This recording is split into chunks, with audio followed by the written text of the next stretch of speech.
everyone. I am Dr. Sagarika Mahapatra, consultant neurologist, SCPM super speciality hospital Gonda. आज हम epilepsy के बारे में बात करेंगे। एपिलेप्सी मिर्गी, जो कॉमनली हिंदी में मिर्गी या दौरा बोला जाता है, ये दिमाग की एक ऐसी बीमारी है जिसमें दिमाग में एबनॉर्मल डिस्चार्ज के वजह से होता है।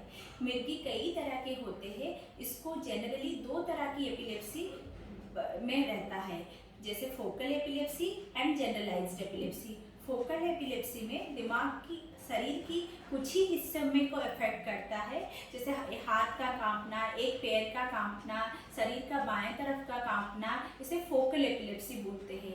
जनरलाइज्ड एपिलेप्सी में मरीज को बेहोशी आ जाता है, हाथों पैरों में कंपन हो जाता है, मरीज मुंह से फेना निकलने लगता है, पेशाब और लैट्रिन कभी कभी कपड़ों में हो जाता है। इसे जनरलाइज्ड एपिलेप्सी बोलते हैं।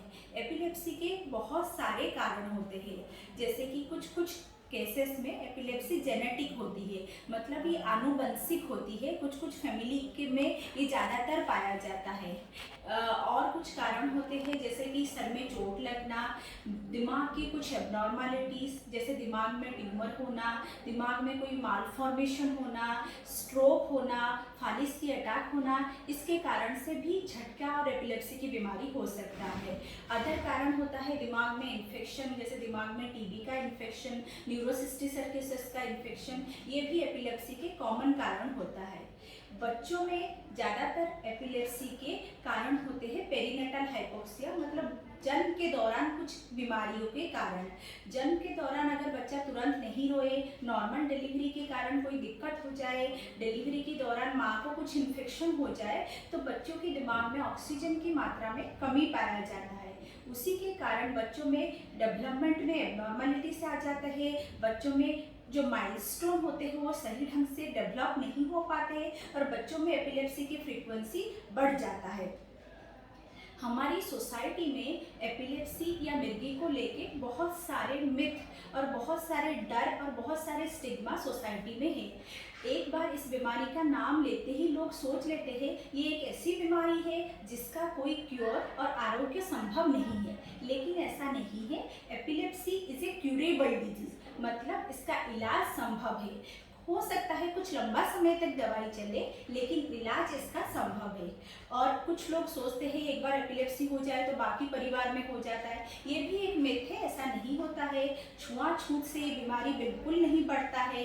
दवाई से लगभग 100 में से 50 मरीज में दवाई कुछ दिनों के बाद दवाई से आराम मिल जाता है।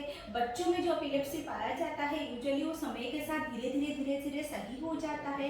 कुछ मरीजों में उम्र भर दवाई चलता है, लेकिन दवाई के साथ मरीज अपना काम धंधा, प्रोफेशन, अपनी फैमिली लाइफ बहुत अच्छे से मेंटेन कर सकता है। तो एपिलेप्सी को लेके लोगों के मनों में जो डर है वो जरूरत से ज़्यादा है। यूजुअली परिवार में एक सदस्य को एपिलेप्सी का बीमारी होता है तो इसका बर्डन पेशेंट के साथ साथ घर वालों को भी झेलना पड़ता है। घर वालों को ये पता रहना चाहिए दवाई कैसे देना है, मरीज का कैसे ख्याल करना है, क्या क्या चीज़ों को करना है और क्या क्या चीज़ों को नहीं करना है।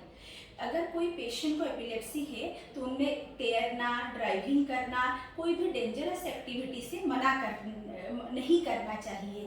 तैरने के दौरान एपिलेप्सी की फ्रीक्वेंसी होना बहुत ज़्यादा होता है।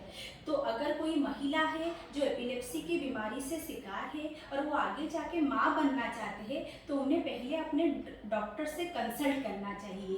कुछ एपिलेप्सी की दवाई होती है जो टेराटोजेनिक होता है, मतलब बच्चे में बर्थ डिफेक्ट करवाता है, बच्चों में हाथ में पैर में दिक्कत होने की संभावना होता है। तो जो कोई अगर महिला एपिलेप्सी के शिकार है और उनको लंबा समय से एपिलेप्सी की दवाई चल रहा है, उन्होंने माँ बनने की सोचने के समय से, कंसीव करने से एटलीस्ट 2 महीना पहले अपने डॉक्टर से मिले और एपिलेप्सी की दवाई वो कंटिन्यू कर सकते हैं या दवाई को बदलने की ज़रूरत है, ये अपने डॉक्टर से सलाह कर ले। प्रेगनेंसी के दौरान एपिलेप्सी होना या सीजर आना या झटका आना माँ और बच्चों दोनों के लिए खतरनाक बात हो सकता है। तो ज़रूरी ये है कि माँ अपने डॉक्टर से कंसल्ट करे और प्रेगनेंसी के थ्रू आउट अपनी दवाई सही ढंग से ले और बीच बीच में एंटीनेटल चेकअप जरूर करवाए। प्रेगनेंसी में झटके का फ्रीक्वेंसी होना और बढ़ जाता है। एक लोगों को लगता है कि एक बार झटका आ गया तो उनको एपिलेप्सी हो गया, ऐसा नहीं है। एक बार झटका आना एपिलेप्सी माना नहीं जाता है। 2 बार झटका आना और 24 घंटे के अंतर में आना और बिना कोई कारण के आना, अनप्रोवोक्ड सीजर होना, तो उसे ही एपिलेप्सी माना जाता है। तो आज नेशनल एपिलेप्सी डे के अवसर में हमारी यही कोशिश है कि हमारे देशवासियों में ज़्यादा से ज़्यादा लोगों में हम लोग ये जागरूकता फैलाए, लोगों को एपिलेप्सी के बारे में बताए, उनमें एपिलेप्सी का डेंजरस साइन बताए और इस तरह के मरीजों में कैसा इलाज करवाना है, हमें लोगों को अवगत करना आज की ये वीडियो का मकसद है। I hope this video will be useful for you. Thank you.